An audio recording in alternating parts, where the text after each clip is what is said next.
Today I want to talk to you a little bit about the difference between needle tatting and shuttle tatting.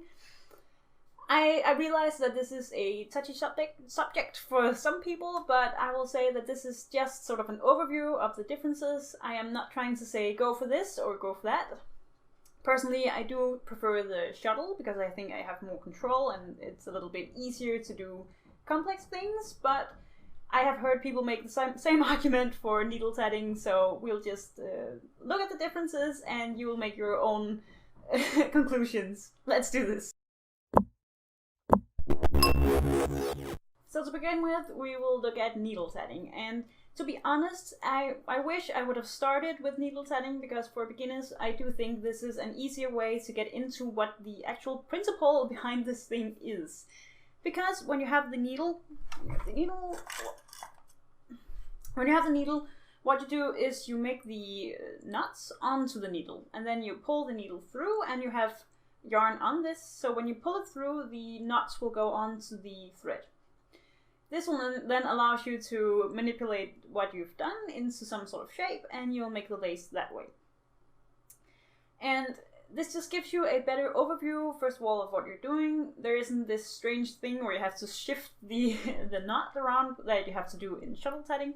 And also you can sort of look at what you've done, and you can then say, okay, do I have the amount of picots that I need and the amount of knots that I need, and then of course it's also easier to undo what you've done. So it's quite loose, and therefore you can always sort of go back. If you still have it on the needle, you can just take the needle out and the knots will fall off, and then you can try again. For beginners, I do think that is a big thing. you just, when you're trying to learn something, it's just a lot easier to sort of have done it, and then you can take it off, and then you can try again. And that's just a little bit harder in shuttle tatting because you need to sort of untat everything. You don't have to do that with the needle, and yeah, I wish I'd started with this because it takes a while to sort of get what you're actually doing. So for beginners, definitely go for the needle. Unless you're sort of comfortable being in the space of doing something where you're not completely sure what you're doing and sort of struggling through it. I think sometimes you will have to do that even with the needle, but for many people that will make them quit.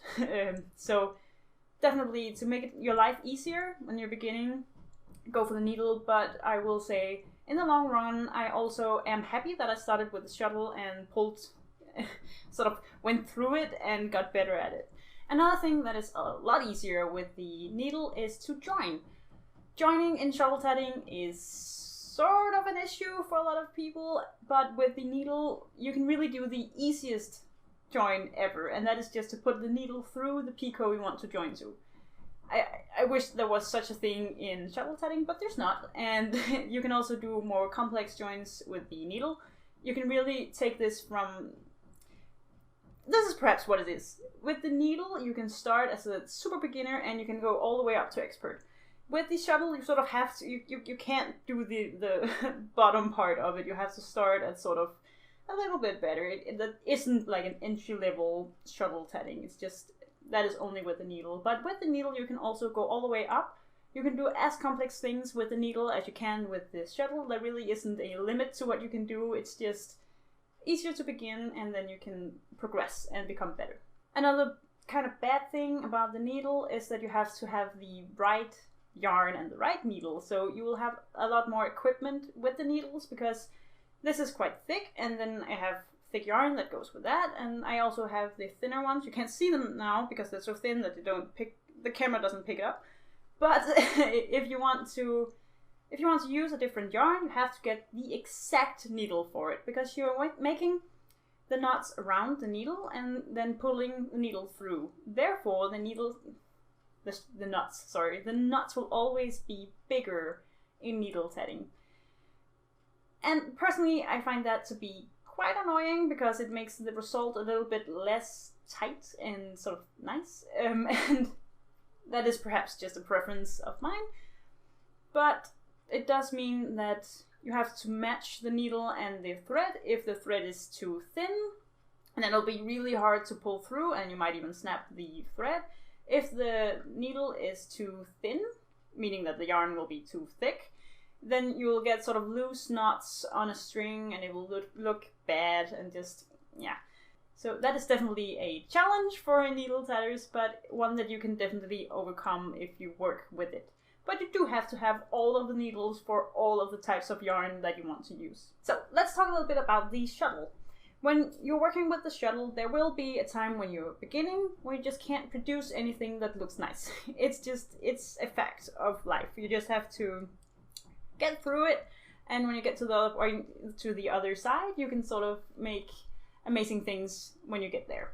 But in the beginning, you have to learn how to actually do the knots and how to actually shift the knots, because what you do is you take your shuttle and then you create the knots around a thread, and then when you're done you can pull the shuttle thread. It is alive, you can say, so you can always pull it back and forth. If you have tried shuttle tatting before, you will know that often as a beginner you will have a tendency to lock the thread, and that will make it really hard to pull on it, or impossible to pull on it, because you need to learn how to do the knots around the working thread rather than on it, if you can put it that way.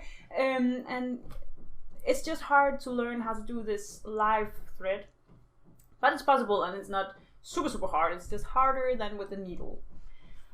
After that, you will then have to learn how to join, and that is equally difficult and annoying, and you can so easily lock the thread, and I have not kept count of how many times I've just made a join, and then everything is just stuck and broken, and you have to throw it away and try again, or sit there for half an hour trying to unlock the little knot that you made, and yeah. It's just difficult, and yeah. But once you've got it, the second you have got it and you know how to do it, you won't make those mistakes anymore. I do not make wrong knots anymore. I don't make wrong joins really anymore. I can't remember the last time I actually did that. So once you get past the initial sort of steep learning curve, it's actually not that hard. And now it's much easier for me to work with the shuttle, and it's much quicker also than the needle, and I don't stab myself with it either. Sorry, not stabbing, but you will sort of stab your fingers while you're working with the needle. And yeah, you just don't do that with the shuttle, because there's nothing to stab yourself with. For me, at least, the result of shuttle tatting is tighter and it's nicer to look at than needle tatting. And I also feel like I have a lot more control over what I'm doing. I don't have this straight needle that everything has to go from the straight needle and then into these patterns.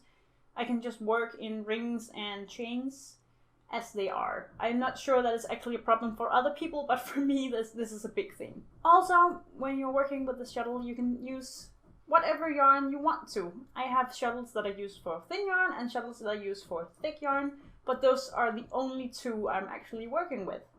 Because if you put thick yarn on a shuttle for thin yarn, it will not be able to hold the thin yarn anymore. But my thin yarn goes all the way from sewing thread up to around an 8 or a 9.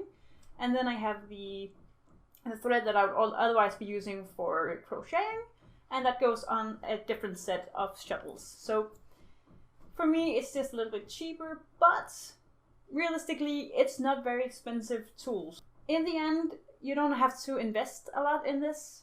Shuttles are not expensive and needles are not expensive. Of course you can get them expensive.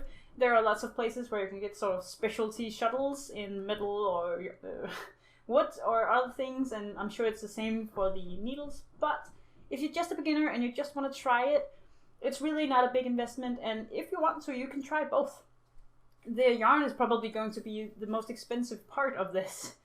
Unless, of course, you go for really cheap acrylic yarn, but that's really up to you. I hope you'll give it a try, and I hope if you're a shuttle tatter, you will try the needle, and if you're a needle tatter, you will try the shuttle. I'm sure it will teach you something to switch between them, because even though they make the same thing, it's a little bit different way of thinking about it, and it's really interesting to see the principle used in a different way. Thank you so much for watching, and I hope to see you again next Friday.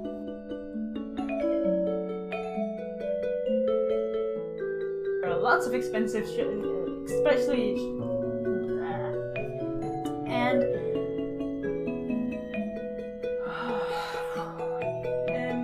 So that is definitely a challenge for needle tatters, and often